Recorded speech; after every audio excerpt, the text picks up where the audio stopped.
Let's see. I think it's working. I can see myself, so that's I don't know, good or bad, whatever you want to call it. That's a good start. So I think we are live now.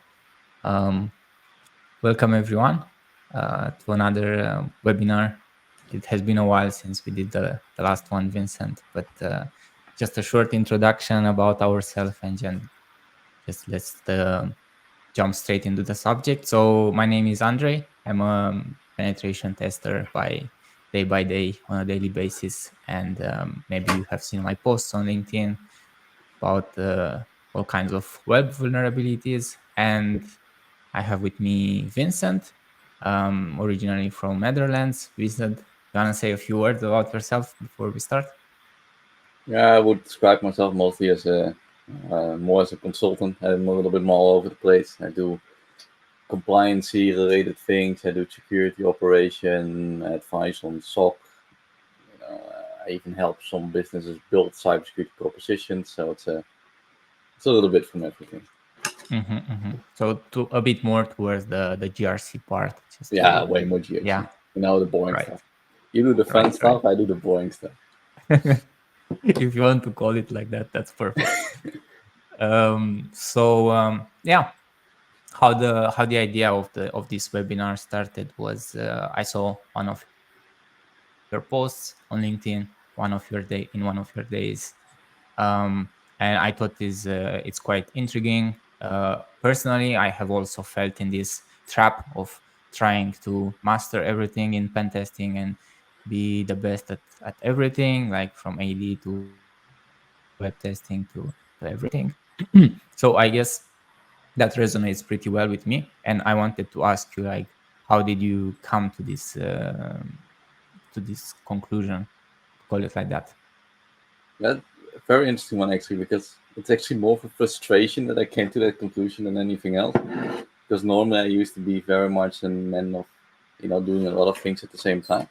The reason I got so frustrated is because I was So I talking. don't know if there is a problem with my internet connection or okay. I think now you are back. Oh, I might have been Yes, going. perfect. So if you can say again, like, how did you come to the conclusion that everyone, like, basically involved somehow in the cybersecurity is trying to master everything? Yeah, so for me it was really a frustration, right? I was talking to some CISOs. I had multiple clients that were either CISO or managers, and the thing they were doing with cybersecurity is really trying to do everything at the same time. They took the ISO compliance related things, and it was like, they were all over the place. And it was a very particular moment where I saw an awareness program that was being pushed to, a customer like a few thousand people.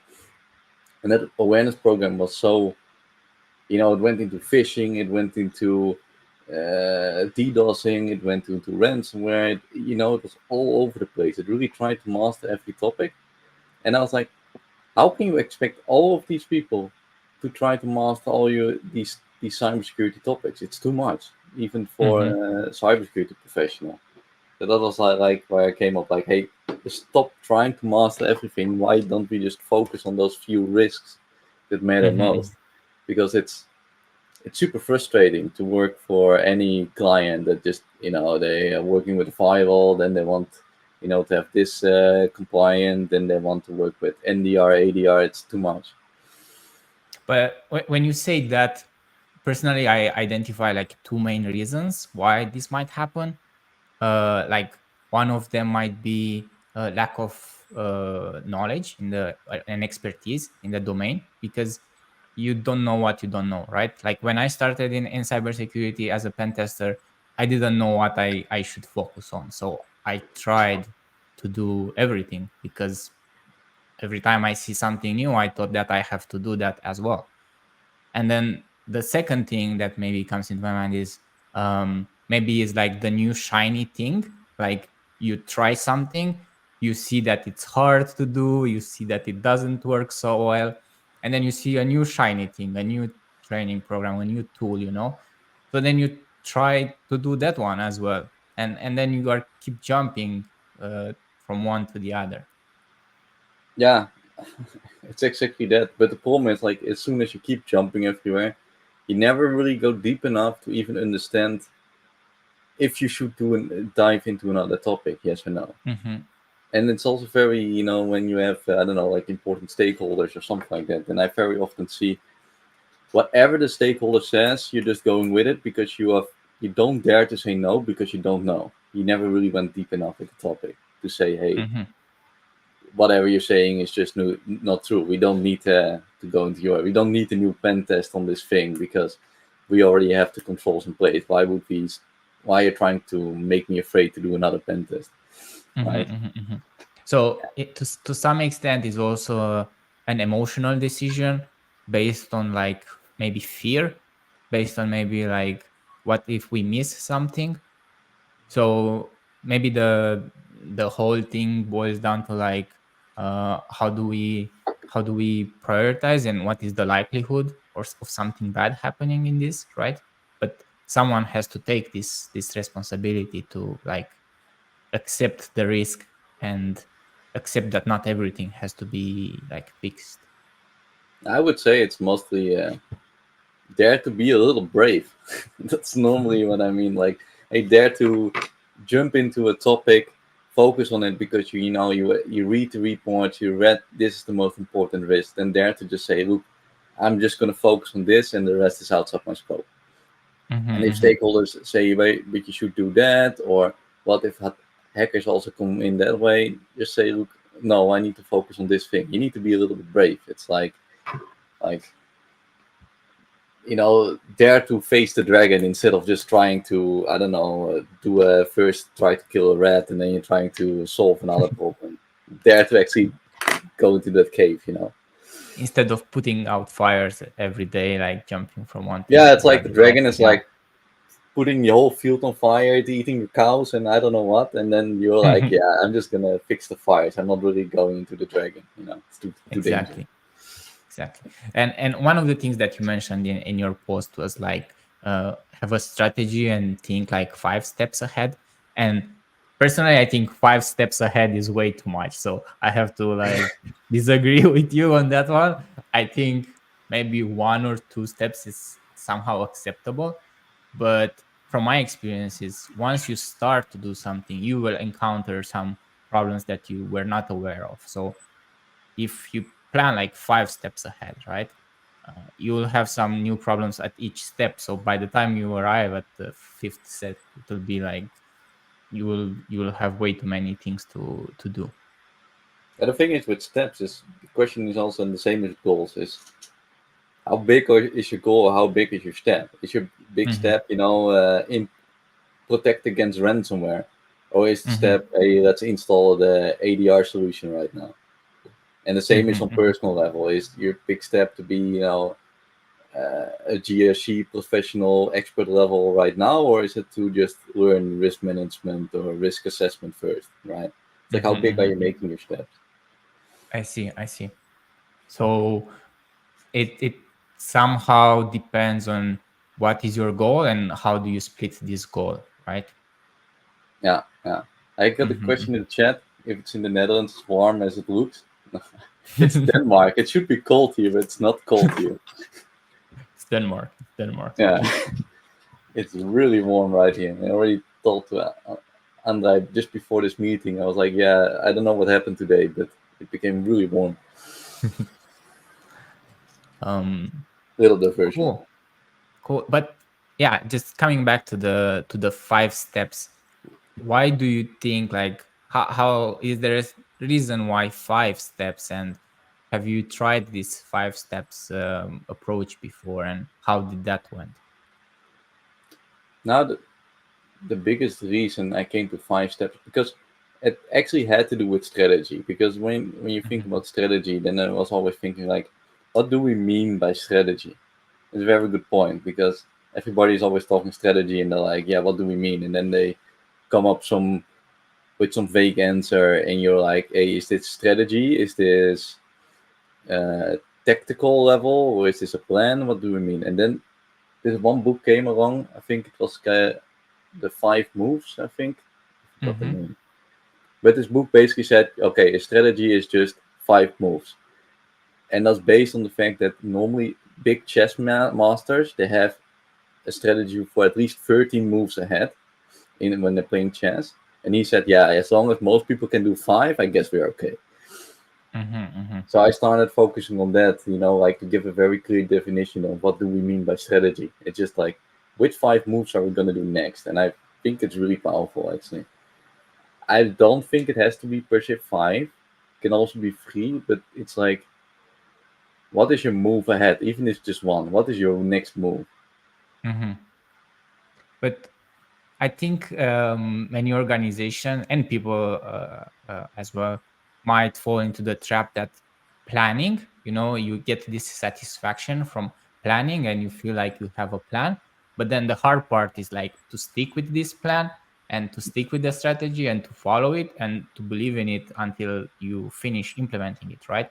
Because it's easy to make plans, but once you start and you have to stick with it, because that's the long part. That's when the I think most of the people and organizations also fail because they Yeah, cannot but like it's also very follow logical. it through. Hmm. Like if you go back to the dragon thing, right? It's like going to the cave of the dragon, seeing the dragon, and I'm like, yeah, I guess I'm better out putting out fires, and then you walk back, right? Yes, yes, And yes, yes. I think that happens most. Just following on the story with the dragon that you said. I recently read in a book another quite interesting like concept. It's about building a business, but I think it applies very well also in the cybersecurity world. And it says like building a business takes two things: is like training a monkey to dance and then put it on a pedestal. So the pedestal thing is quite easy because we have built those for a very long time. But training the monkey, that's the hard part. But however, we as people, instead of focusing on the hard part and see if we can actually train the monkey, we focus on building the pedestals and have this like feeling of achieving stuff. Meanwhile, we still don't know if we can actually do the hard stuff.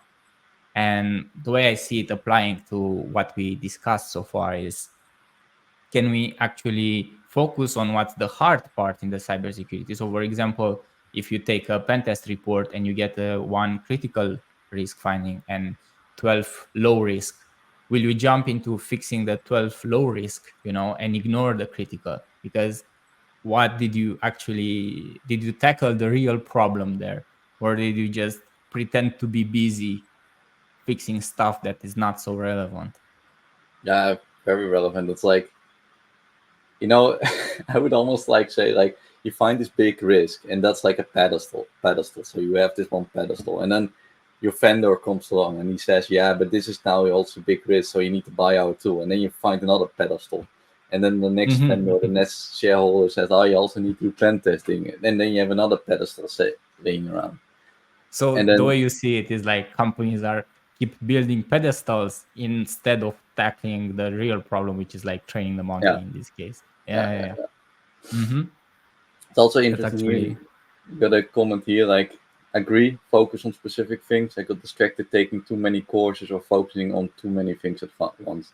Yeah, I mean, if you Mm-hmm. take that again to your pedestal thing, it's like even with courses, it's like every course is like a pedestal, and you keep building pedestals, and instead of taking one pedestal one and start training the monkey and doing the Mm-hmm. exercises, what I normally like to do is do a real project with the course. It's way more valuable than buying the course and following it step by step. Yeah. Take to the I practice. think I think it comes down to like being a specialist or being a generalist in this case. But somehow also I think we as cybersecurity providers maybe have like pushed all these services to customers in trying to cover everything, and then they might have also fallen into the trap of like, oh, now I need this, now I need that, now I need this. So the question is like, when is it good to focus on generic and more like broad approach, and when it's good to be focused, like for example in an organization lifespan, right? Is it better in the beginning to be like laser focused, or is it better to be a generic one? That's an interesting one because sometimes start to hate the generic and specialized term because, in the sense of what we're doing in our work field, cybersecurity in the most general sense, most people in the world consider that a specialist job, right? Mm-hmm, But if mm-hmm. you're in cybersecurity, you think you're kind of general. So it's also the question: what do you mean by specialist or specializing in something? I know Is it exactly what you mean. I know exactly because personally, I'm an offensive security pen tester, you know. So if you ask like 90% of people on this world, they will be like, wow, that's so specific. But if I talk with other offensive cybersecurity experts, they will be like, okay, so do you do web applications or do you do like Active Directory or do you do like OT or do you do like all these kind of things? So the more you zoom in, the more you see that there is more things to focus on. yeah? One thing I do know is to, to take your example of pen testing. The best Mm-hmm. approach, in my way, is to specialize first in, let's say, in pen testing because you're going to go deeper. You could like do Android pen testing instead of Mm-hmm. or web application testing. Focus on one thing, like pen testing Android. Go really deep with it, and then start to zoom out again. Because if you never Mm-hmm. really been deep in any topic, you're never really gonna understand anything else.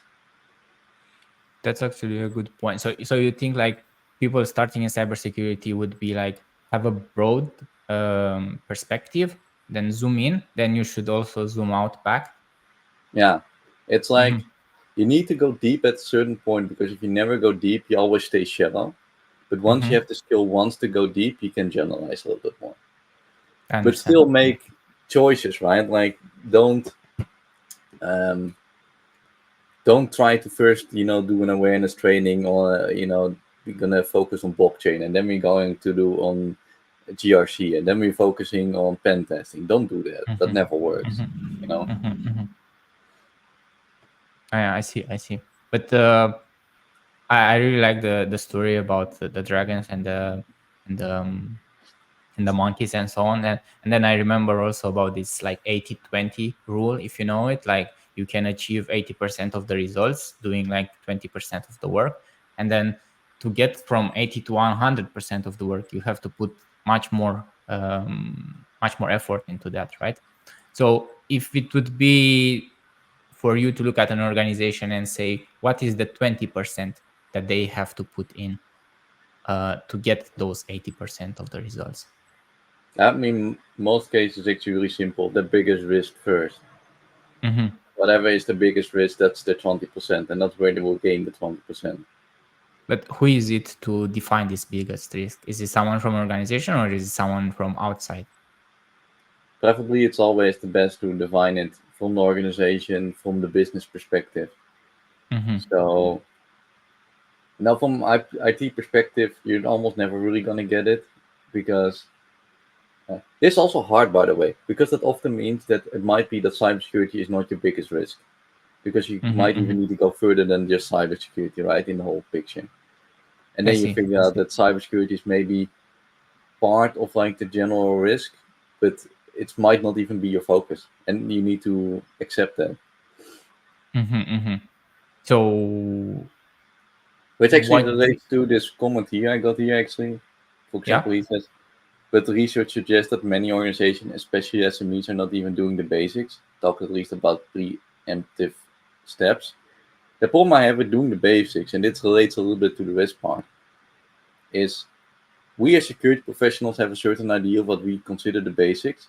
But if you Hmm. ask all security professionals individually, everybody will come up with different basics. Hmm. Hmm. So for example, to take MFA, it's like MFA is called considered the basic measure. Very simple. But what do you Yeah. mean? Do you MFA on your biggest application? Do you mean on all your applications? Do you mean on only critical personnel? What do you mean exactly? Hmm. Hmm. And that's why I think whatever you're doing, you need to focus on risk first. I also just to jump on what Samuel wrote in the comments. I think it also comes down to like how we are humans perceive things. Like no one likes the basics. The basics are boring. You know, the basics are going to the gym like every day and do the same sets. but you want something shiny. You want something like cannot be so easy. It must be something harder, or it's not just these three steps. Uh, Basics may come like, yeah, everyone knows about password policy and MFA, but these guys with this tool have AI integration. So let's jump into this shiny AI tool. Why do we have to do the password policy, which is boring? That's also an interesting question because, like, if you take the gym for example, it's like, are you going for what do you mean exactly with basics? Like, is Hmm. using is the dumbbell the basic, or is the fact that you can use the dumbbell the basic? Well, for me, the basic would be just going to the gym. So I think maybe many organizations don't even like go to the gym, when it comes Yeah, to but that's like going into, cybersecurity. yeah, it's Hmm. like doing They the don't practice of cybersecurity. exactly. They don't even start to do anything about cybersecurity. And when they start, they just jump onto the most like fancy exercises that they have seen instead of like just lifting the weight, and that's the boring part. So same, it applies to cybersecurity. Like, just start, just first of all start, and second of all stick with it, and I think third of all, like, do what most of the cybersecurity world agrees to be the basics. Even though it's hard, I think there is some overlap on what all experts talk about.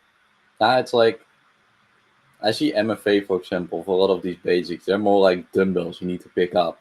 But if you're Mm-hmm. doing it good at the basics and you get a little strong, then you can pick up the MFA dumbbell really easily. You can pick up the heavier version, like maybe the sock seam dumbbell up. Mm-hmm. Mm-hmm. Um, but don't consider per se MFA in those kind of. I would not really consider any measure a basic. I would say the practice of doing cybersecurity and the way of thinking, that's the basic. Mm-hmm. Mm-hmm. And then not So every dumbbell you're using that kind of switches out. So you think we should like switch from this discussion where this is basic and this is more advanced, and we should like put it all on like this is cybersecurity, because people might be uh, go away from some things, like be discouraged to do some of the other things. Yeah, I mean, when basic, I think anything that should be basic should be basically basic throughout time. And a lot of these Mm-hmm. technology things we consider basic now, in 10 years now, they're not basic anymore. Mm-hmm. Mm-hmm. So Mm-hmm. are they really basic then? That would be my argument. It's like, I don't really think per se they are basic. I think it's just one of the measures or tools you can use. It's maybe one of the dumbbells you can train with, but the practice of training, even if you don't use dumbbells, is more important uh, than whatever dumbbell or exercise you're using. Mm-hmm. Mm-hmm. That's that's a good perspective. Let's see if we have more questions in the chat, or if you have more questions, Vincent. Um, I think Um, another thing that you mentioned um, was to use the industry reports. So even me as a cybersecurity like person who works, what exactly do you mean by industry reports? Because maybe some of our viewers are not aware of the concept. Now, to be really specific, I basically mostly mean the Verizon data breach report. And the Mm-hmm. reason I'm mostly saying that one is because most reports, other than now there are some scientific ones that are good, but most of the other ones are really biased. So Mm-hmm. maybe word industry report is not really good. You want unbiased reports, and Verizon is one of the most unbiased because of the method they're using. Mm-hmm. But if you take, for example, you need to be careful with supplier-based reports, like an security awareness Mm-hmm. company will always come with the conclusion that the human factor is the most important risk ever. Right? Mm-hmm. It's not. It's kind of too biased, and the same is with malware-related companies. They only detect malware data, so of course malware is the most important thing Yes, in it. because as a recommendation, it would be the tool that they also provide, right? So it's like the breach happened through malware, and by the way, we offer some anti-malware solution if you are Yeah, and interested. the funny thing Mhm. is, like, even even if they were unbiased about the Hmm. data they collect is always still related to whatever tool they're using. So there's still bias Right. anyway. Right. And they are also experts in that specific field, and so they will look for that thing. So it's something that maybe they do it without even realizing. Yeah. While the Verizon Mm. data breach report is different, they take the conclusions from the data. They don't impose, let's say, let's see how important phishing is. They look at the Hmm. data and see, okay, phishing is apparently a subject which is important, or other things are important, but it looks from the data perspective. It's like they call it Yeah. factor analysis. They look for the factors that cause events instead of the other way around. It might also happen that they start with the conclusion. So they start with the conclusion that phishing is a problem, and then they start to look for evidence to prove their conclusion. Yeah, that's what And in that case, most reports do it like that, and that's why I mhm, think they're mhm. biased. Yeah, yeah. So But we have 4 minutes left. We need to wrap up. Maybe one last question. Do you have an interesting one related maybe to the topic? Stop trying to master everything. What is the conclusion? Should we stop? uh, no, I think just one last question. Like, uh, personally for you, like, when was the time when you decided that I'm trying to jump on too many things and it's time to focus and try to formulate this response as something that will also help other companies? Like, if someone from a company who is just trying to buy everything doesn't know when it's time to stop, like, when would be the right time to take a step back and just focus on things? Now, I think you should always have that analysis. The reason I came to it, honestly, already quite early is the fact that if you look personally, if you start focusing on a lot of things and trying to master, you get nowhere. Hmm. You Hmm. get absolutely nowhere, and everybody knows it, but nobody is executing on the fact that they know they should do something different. They're still sticking to trying to master everything. And I think if Hmm. most people look at themselves and they see themselves switching project and actually not really making any progress, you already came to the conclusion it doesn't work. Hmm. So you just have to be like honest with yourself and know that I'm not making actual progress. I'm just jumping between uh, between tools, between solutions, and so on. Yeah, just be honest Mm. at your progress. And the same is for a company or for yourself, doesn't matter. You need to be Hmm. honest about your progress. And if you're trying to, what most people do, is like what happens a lot is you start excusing yourself. If you start figuring out you're making excuses because, like, yeah, I kind of made progress, but it's sort of, I kind of finished the course, but I guess I'm getting somewhere. If you start talking like that, you already know that you're trying to make excuses for yourself. So that means you need to change. So it's So two really advices: look if you make excuses, and the second one is like, what was the other one that you said was like be honest uh, about your results. be honest with yourself. Be honest with Yeah. yourself. Cool, cool. Yeah, I think it's time to wrap it up. It was a really interesting discussion, and Yeah. yeah, let's uh, let's follow up on this. I think we will do another session. We will do like probably 2 or 3 sessions per month in the following period with different subjects. So if people are following us and they have some ideas about other topics, just feel free to write it in the comments, and we will go through those. Yeah, or just send Yeah. me a text message. That's good enough. For Andre, just send us a text message, then we will find it. So Okay. thank Thank you. you, Vincent, and thank you everyone who watched. Thank And you. have a nice day, everyone. Bye bye. Have a nice day.